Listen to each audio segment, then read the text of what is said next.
Nation's Postmaster General today said he is putting on hold some of the changes that have been announced to the Postal Service that have raised a lot of concerns about mail-in ballots not being counted in the November election. At 5, we heard from local lawmakers who've led the charge against those changes. Now let's hear from some of the postal workers themselves. Larry Spruill has been talking to them.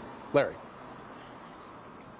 Yeah, Devin, a lot of postal workers across the country have been complaining about their working conditions. They're talking about working long hours without overtime pay. Now, several lawmakers came to their side, demanding that their voices be heard loud and clear.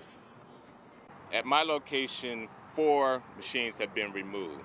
As President Woods has already stated, those machines are capable of running 35,000 pieces per hour. So you multiply that times 4 per hour and you realize exactly just how many pieces of mail are able to be moved and how that will slow the process down.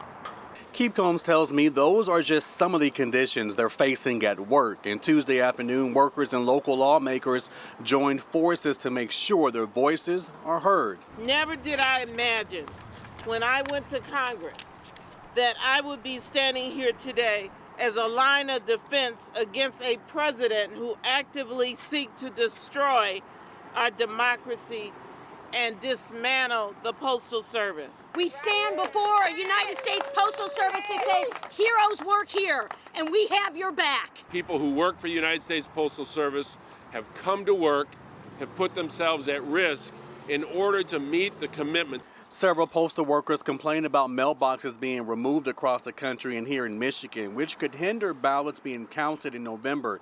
But Secretary of State Jocelyn Benson says they're working to make sure that won't happen. We also are installing close to 1,000 drop boxes all across the state of Michigan for citizens to return their ballots if the law doesn't change. And now we also heard from Postmaster General DeJoy earlier this evening, and he mentioned that he plans on returning things back to normal. He's going to put back the mailboxes. Also, he's going to keep the post office's hours the same, and he's also going to approve overtime. We are live in News Center tonight. Larry Spruill, Local 4. Now, Larry, the Postmaster General is expected to testify in Washington later this week about all of this. Do we know if our local lawmakers will be a part of that and be there? Yeah, Devin, now I spoke with all of the lawmakers today, and they tell me they all plan on being in D.C. They are all given 5 minutes to speak. Devin? Follow it then. All right, Larry.